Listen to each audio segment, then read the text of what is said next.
মাগুরায় ব্যবসায়ীকে গলা কেটে হত্যা, রক্তমাখা ছুরিসহ যুবক আটক। জুলাই সনদ নিয়ে সুখবর দিলেন আলী রিয়াজ। মাত্র ৩.৫ কোটি টাকায় এত বড় সমাবেশ করেছে জামায়াত, বললেন আমির। এবং সর্বশেষ জানাবো, একনেক সভায় ৮,১৪৯ কোটি ৩৮ লাখ টাকার ১২ প্রকল্প অনুমোদন। শুনছিলেন সংবাদ শিরোনাম, এবারে বিস্তারিত। জুলাই সনদ নিয়ে সুখবর দিলেন আলী রিয়াজ।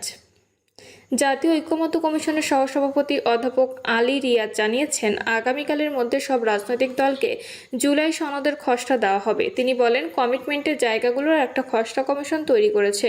কমিশন আগামীকালের মধ্যে সব রাজনৈতিক দলের কাছে পাঠাবে বিবেচনার জন্য। সকালে রাজধানীর ফরেন সার্ভিস একাডেমিতে রাজনৈতিক দলগুলোর সঙ্গে কমিশনের বৈঠক শুরু হলে তিনি একথা জানান। খসড়া নিয়ে কমিশনে আর আলোচনা করা হবে না জানিয়ে তিনি বলেন, এগুলো শব্দের ব্যাপার, যদি বড় রকমের মৌলিক কোনো আপত্তি ওঠে তাহলে আমরা ফ্লোরে আনবো, না হলে আনবো না। আপনারা যদি মতামত দেন সেগুলোকে সন্নিবেশিত করে চূড়ান্ত সনদের প্রাথমিক বক্তব্যগুলো থাকবে, প্রক্রিয়াটাও থাকবে এবং কমিটমেন্টের যে জায়গাগুলো সেগুলোও থাকবে। তবে আজকের আলোচনায় রাষ্ট্র পরিচালনার মূলনীতি, নাগরিকদের মৌলিক অধিকার সম্প্রসারণ সংক্রান্ত প্রস্তাব এবং পুলিশ কমিশন নিয়ে কথা হবে। এছাড়া অন্যান্য অমীমাংসিত বিষয়ে আলোচনা করা হবে বলে জানান আলী রিয়াজ।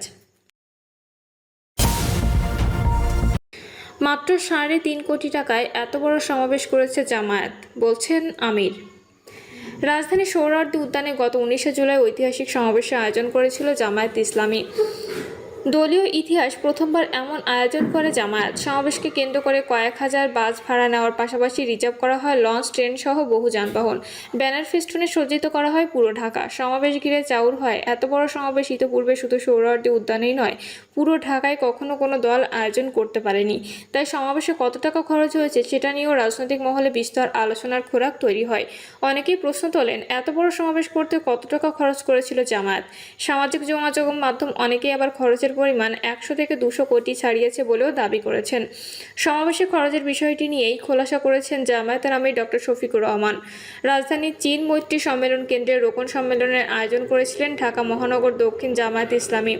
রোকন সম্মেলনে জামায়াত আমির ডক্টর শফিকুর রহমান বলেন, এত বড় সমাবেশ হয়ে গেল, আমরা কি কোথাও চাঁদা তুলতে বলছি? কাউকে বলিনি, আমরা নিজেরাও কারো কাছে চাঁদা চাইনি।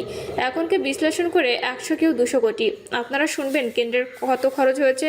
অবশ্যই রোকন হিসেবে আপনাদের শোনার অধিকার আছে। এই পরিমাণটা আমার ধারণা ছিল ৩.৫ কোটিতে আটকাতে পারবো, একটু এদিক সেদিক হবে, এটা ৩.৫ কোটি পর্যন্ত পৌঁছাবে, এর বেশি নয়। আলহামদুলিল্লাহ, এখন যার যে বিশ্লেষণ করার করতে থাকুন, তাতে আমাদের আসা যায় না কিছুই। সম্মেলনে জামায়াত আমির বলেন, ৫ই আগস্টের পর বড় বড় ব্যবসায়ীরা আমাদের কাছে টাকার বস্তা নিয়ে আসছে। যারা এতদিন আমাদের নাম সাহায্য করতে পারতো না, সেই ওপেন প্লেসে গালিগালাজ করেছে, কেউ সরাসরি স্বৈরাচারকে সহযোগিতা করেছে, তারাও কেউ কেউ এসেছে। কিন্তু আমরা ওদিকে ফিরেও তাকাইনি ভাই। আমরা ওদিকে তাকাতলে আমাদের রুহানিয়াত ধ্বংস হয়ে যেত। তিনি বলেন, আঠার মতো লেগেছিল কেউ কেউ। ১ কাপ চা খাওয়ার দাওয়াত, পারলাম না বলে ৫ মিনিটের জন্য আসবো ওনার বাসায় চা খেতে পারি, এটাও যখন সাড়া দিতে পারলাম না, তখন বিশাল অঙ্কের প্রস্তাব দিয়ে পাঠিয়ে দিয়েছে।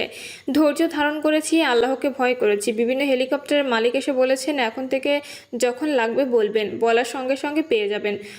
বলছি দেখব। এরপর একই ব্যক্তি আমাকে বলছে যে, আমরা চাই আপনারা আগামী নির্বাচনে জয়ী হন, ইনশাল্লাহ বড় হাতেই দেব, শুধু বললেই পেয়ে যাবেন। তাতেও হ্যাঁ বলিনি, বলছি দেখব। এরকম যাই অফার দিয়েছে নিজের জ্ঞান বুদ্ধি অনুযায়ী। প্রথমে তাদের ব্লাড সুগার দেখেছি, সুগার ঠিক আছে কিনা, এরপর আলট্রাসাউন্ড করেছি ভেতরে পার্টস ঠিক আছে কিনা, সন্দেহ হলে সিটি স্ক্যান করা হয়েছে, এনজিওগ্রাম, ও শেষ পর্যন্ত MRI করে যখন নিশ্চিত করেছি ভেজাল, তখন বলেছি কালু সালাম।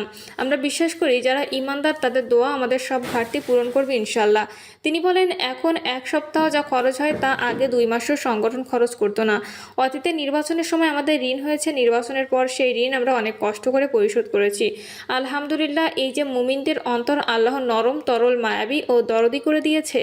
এখন কিন্তু কোনো ক্ষেত্রে আমাদের ঋণ নেই। এত বড় একটা সমাবেশ করার পরও আমরা কি কোথাও চাঁদা তুলতে বলেছি? কাউকে বলিনি। আমরা নিজেরাও কারো কাছে চাঁদা চাইনি। যদিও এখন কেউ বিশ্লেষণ করে ১০০ কেউ ২০০ কোটি। তিনি বলেন, আমরা এই ঢাকার পরও সমাবেশ ঠিক করেছি দুটি কারণে। একটি হচ্ছে ৫ই আগস্টের পর অনেক দল বড় বড় সভা সমাবেশ করেছে, আমরা অস্থিরতা দেখাইনি। জনগণের দেখার প্রয়োজন ছিল জামায়াত ইসলামী আগামীর জন্য কতটা প্রস্তুত। এই প্রস্তুতির ছোট্ট নমুনা এই সমাবেশ। এই সমাবেশ করতে আমরা জান কোরবানি করে ফেলিনি। জামায়াত ইসলামীর আমির বলেন, 30 থেকে 35টা আসনে নির্বাচন করার সময় আমরা যে পরিশ্রম, আর্থিক কোরবানি ও পেরেশানি করেছি, এখন যদি তার 10 গুণ আসনে নির্বাচন করতে হয় তাহলে এর 10 গুণ বাড়াতে হবে ইনশাল্লাহ। জামায়াত ইসলামীর আমিরের এমন বক্তব্য উপস্থিত টোকনরা ইনশাল্লাহ বলে সমন্বয়ে সহযোগিতা অবারিত রাখার সম্মতি জানান। তিনি বলেন, জামায়াতের কোনো নেতাকর্মী চাঁদাবাজি কিংবা সন্ত্রাস করেনি, করবেও না। জামায়াত দল নিয়ন্ত্রণ করেছে, দেশও নিয়ন্ত্রণ করতে পারবে। যারা দলে নিয়ন্ত্রণ করতে পারে না তারা দেশে শান্তি শৃঙ্খলা বজায় রাখতে সার্বিক পরিস্থিতি নিয়ন্ত্রণ করতে পারবে না। একনেক সভায় ৮,১৪৯ কোটি ৩৮ লাখ টাকার ১২ প্রকল্প অনুমোদন। জাতীয় অর্থনৈতিক পরিষদের নির্বাহী কমিটি রোববার ৮,১৪৯ কোটি ৩৮ লাখ টাকা ব্যয় সম্বলিত ১২টি প্রকল্প অনুমোদন করেছে। একনেকের চেয়ারপারসন প্রধান উপদেষ্টা ডক্টর মোহাম্মদ ইউনূসের সভাপতিত্বে পরিকল্পনা কমিশন চত্বরে এনইসি সম্মেলন কক্ষে অনুষ্ঠিত একনেক সভায় এ অনুমোদন দেওয়া হয়। অনুমোদিত 12টি প্রকল্পের মধ্যে 6টি নতুন, 4টি সংশোধিত এবং ব্যয় বৃদ্ধি ব্যতি রেখে মেয়াদ বৃদ্ধির 2টি প্রকল্প রয়েছে। পরিকল্পনা উপদেষ্টা ডক্টর ওয়াহিদুদ্দিন মাহমুদ সভা শেষে সাংবাদিকদের ব্রিফ করেন। প্রিয় দর্শক, এই ছিল এখনকার সর্বশেষ সংবাদ। আপডেট সব সংবাদ পেতে চ্যানেলটি সাবস্ক্রাইব করে বেল আইকনটি ক্লিক করে রাখুন।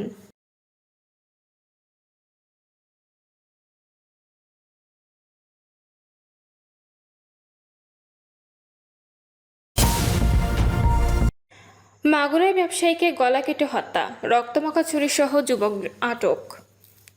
মাগুরা শহরে সুজিত গুহ ভজন নামে এক ব্যবসায়ীকে গলা কেটে হত্যা করা হয়েছে।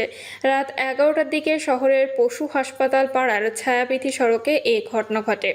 ঘটনার পর হত্যাকাণ্ডে জড়িত সন্দেহে আবির বিশ্বাস নামে এক যুবককে আটক করেছে পুলিশ ও নিহতদের পরিবারের সদস্যরা জানায়, রাত 10:30টার দিকে ভজন গুহ চা খাওয়ার উদ্দেশ্যে পশু হাসপাতালে পাড়ার ভাড়া বাড়ি থেকে বের হন।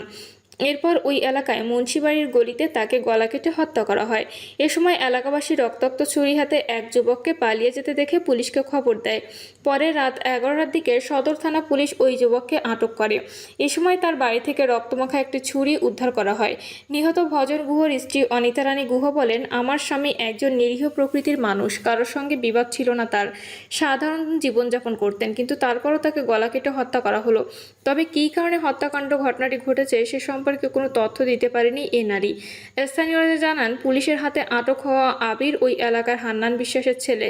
তিনি একজন মাদকাসক্ত। গত বছরের 5ই আগস্ট বিকালে তিনি একক এলাকার বাসিন্দা স্বর্ণ ব্যবসায়ী ক্ষীরোদ কর্মকারকে ধারালো দা দিয়ে মাথায় আঘাত করেন।